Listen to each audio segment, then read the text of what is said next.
So All-Star Weekend, I guess to some you can say it was a success, and some you could say that it was a bust. But overall, I feel like it was pretty solid for some things that I happen to watch. I know you watched, majority of these things as well too. So skills challenge, team caps won with Darius Garland, Mobley, Jared Allen, slam dunk contest, Obi Toppin, 3-point champion was Cat.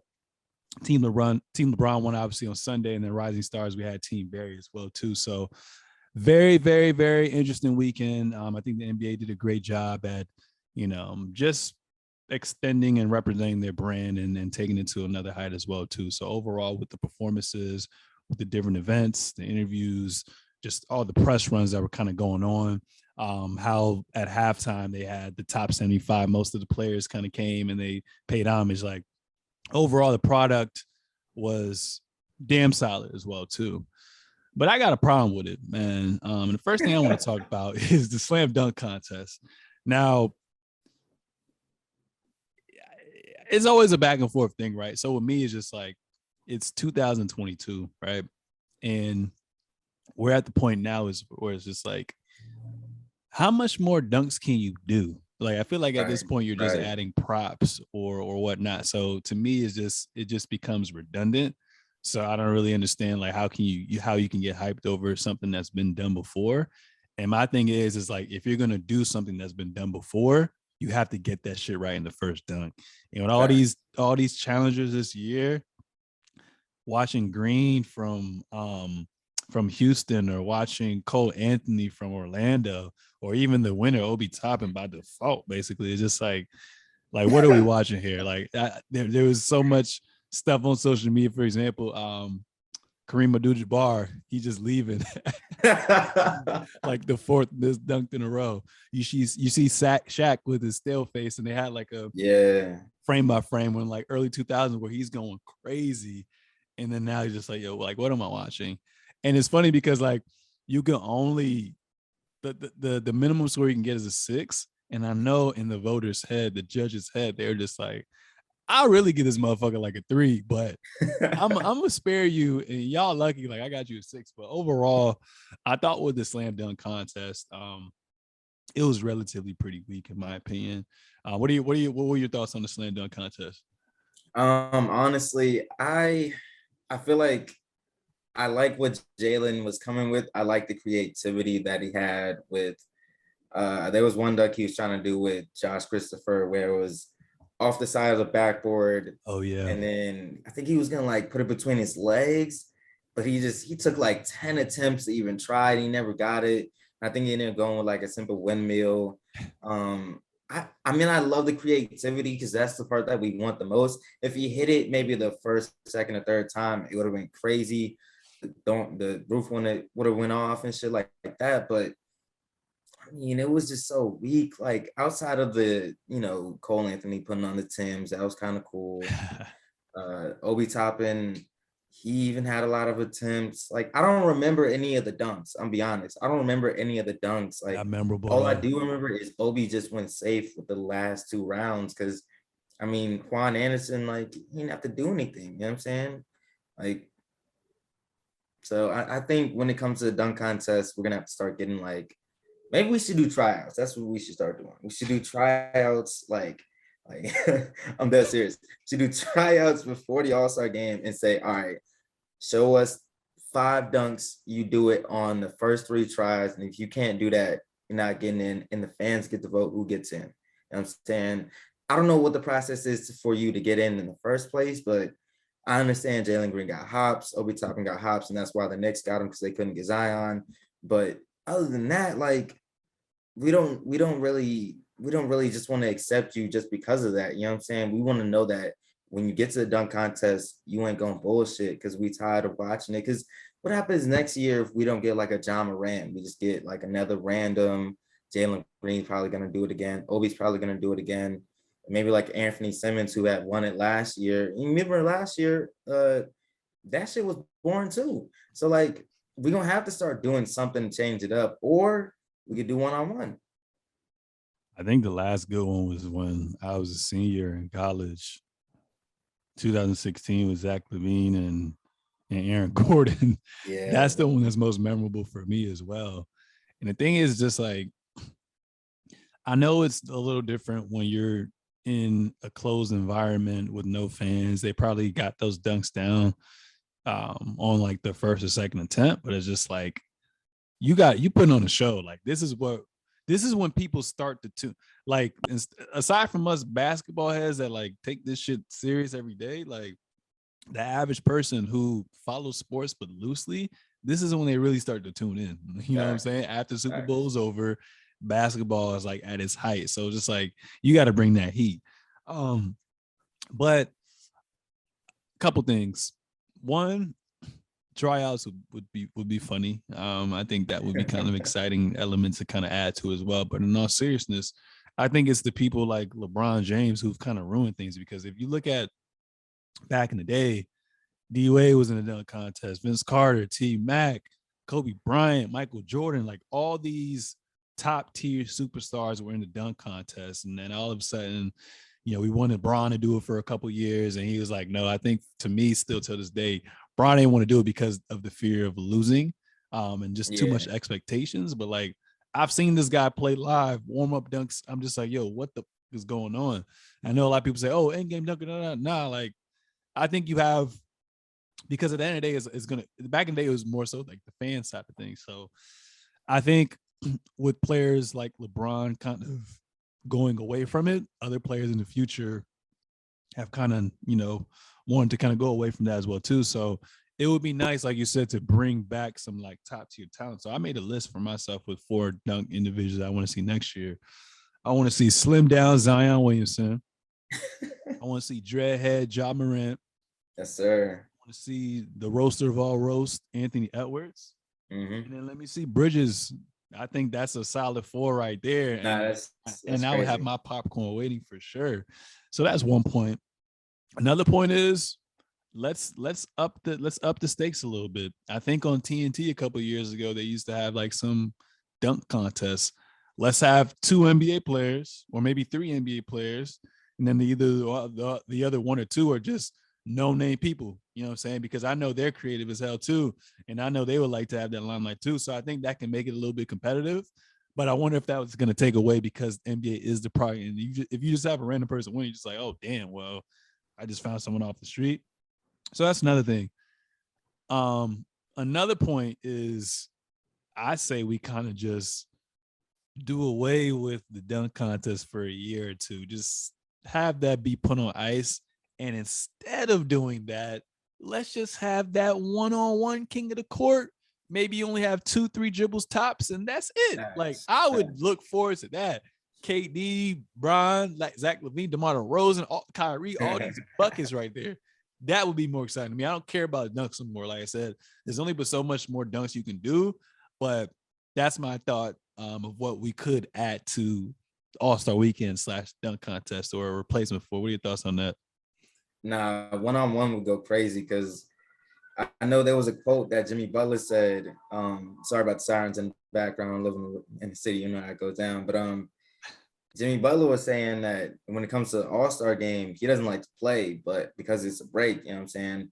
There was a quote that he said that I got to James Harden for 40 minutes, and if I get to get a break, I'm going to take it.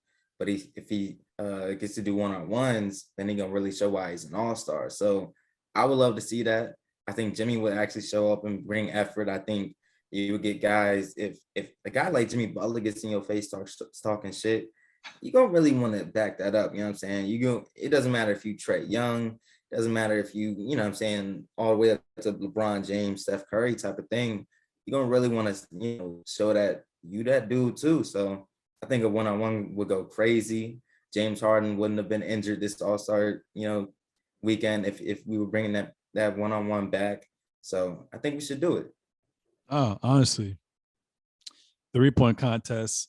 You know me, I'm a fake Clippers fan. So I was voting for Luke Kennard the whole time. So in my head, I always said it's going to be either team Luke Kennard or Karl-Anthony Towns. I'm not going to let everyone know who you voted for, but they flopped.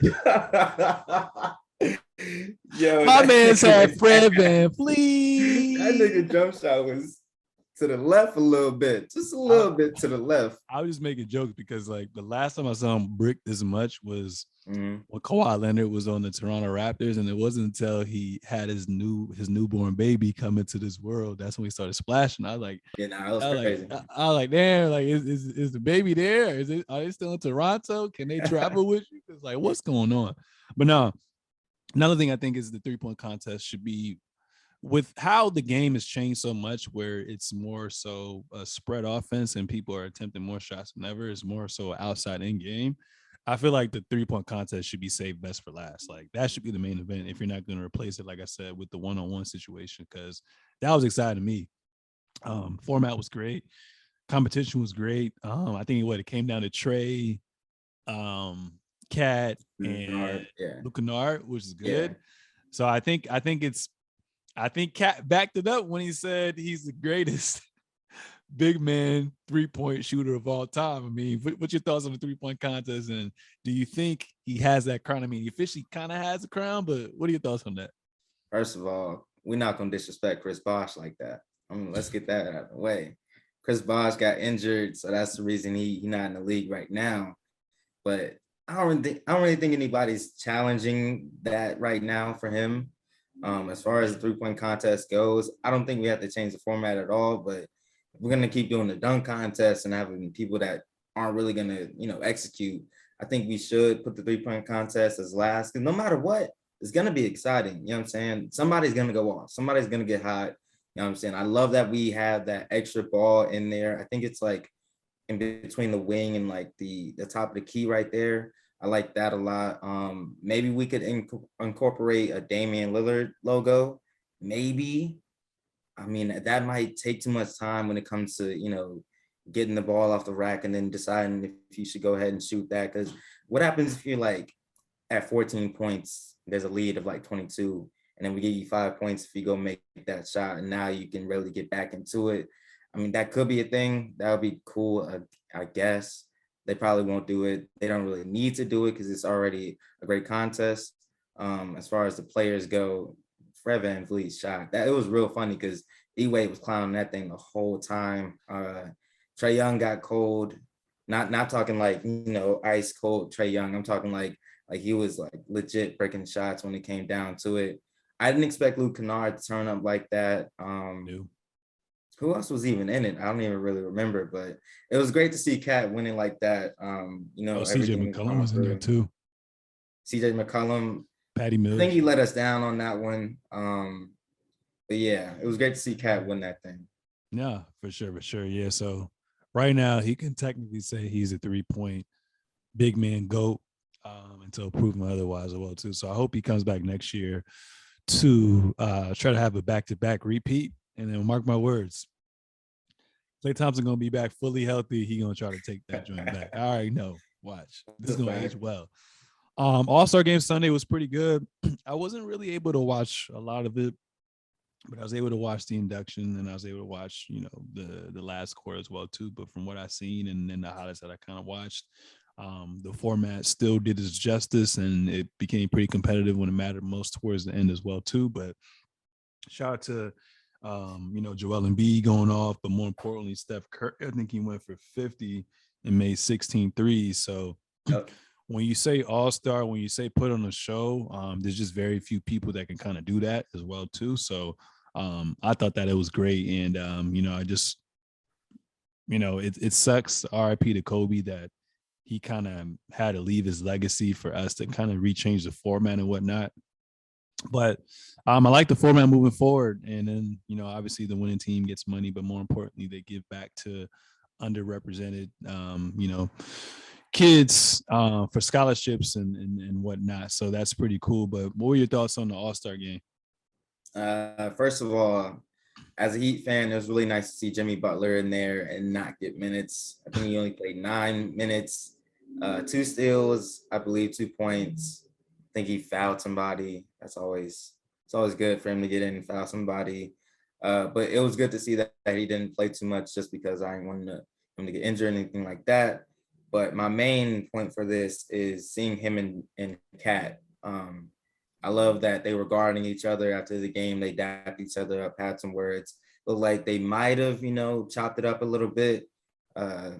We never know. They might comment on it maybe when everybody gets back to their teams. Maybe they get asked about it, what happened between that exchange. So we'll never know unless they say something. It's great to see Bron back in Cleveland hitting that game winner. That storybook right there, that's beautiful, especially with him and Curry both being from Akron or born in Akron at least. Seeing them being the ones that put on the show, the crowd going crazy for Garland and Allen whenever they had the ball. Just two young guys, so you never really expect too much out of them, especially, a Melo or DeJounte Murray, which, if we're gonna bring this up, Eric Spoelstra, you wrong for having that last lineup against Bron and them. That was crazy. You wild for that. You knew you was gonna take an L. I mean, they only lost by 2, something like that. So Levine did bring him back with that 3, so they had a chance. CP3. Let me just say this. Find out he was injured and then find out he was still gonna play. That was pretty funny. But I'm glad he's selfish not, too. If we knew he won't gonna play, then someone else could have got that all-star spot. Could have been Tyler Hero or something like that. Yeah, it could have been Tyler Hero. Or DeAndre Ayton. It could have. I wasn't mad at that. I mean, I'm honestly, Tyler's probably just gonna use this as fuel, so I'm not mad at that. But my next point will be Ja Morant put on a dunk contest right there. That was beautiful to see. His head was at the rim a couple times. My last point, the commentary with D Wade losing his voice, that was funny as shit. That was funny. I don't know what broadcast you had on. You might have had Shaq on yours, but I had D Wade on mine. And I think at one point he had AI and Grant Miller on the commentary, bro. Seeing AI just get up and laugh when Steph Curry sending them threes, being from Virginia, that just puts a lot of warmth in my heart, bro. For real. He's a real OG of the game. I feel like I don't know what it is. Maybe being from Virginia and seeing him, it feels like we know him. For some reason, it feels like he's like an icon to us. So seeing him and D Wade is just a beautiful thing. Oh, for sure. And then obviously we can't forget about the ceremony and the GOAT pulling up. There's a few people that kind of polarize, and obviously with you guys' generation, people are going to say LeBron, but like, I just don't see LeBron catching up to MJ, man. It's just something about MJ when he walks in a room, everyone just melts, bro. And like that's how it was from his peers to as someone who's in year 17, 18, like LeBron. Like the respect is just crazy, and I feel like it's unanimous within the basketball NBA universe that he is the GOAT as well too. But it was just kind of funny seeing him, just be same old, talking trash, saying, "Yo, Magic Johnson, I'll still whoop your ass one-on-one." So it was like, serious. Bro, all the videos I saw on social media, man, that shit was hilarious, man. Yeah, bro. You had that freeze frame of him just like, "Yo, I think he would do that too." So thanks. Still had that competitive firepower, and see how he also helped change the game and whatnot was something special to watch as well too.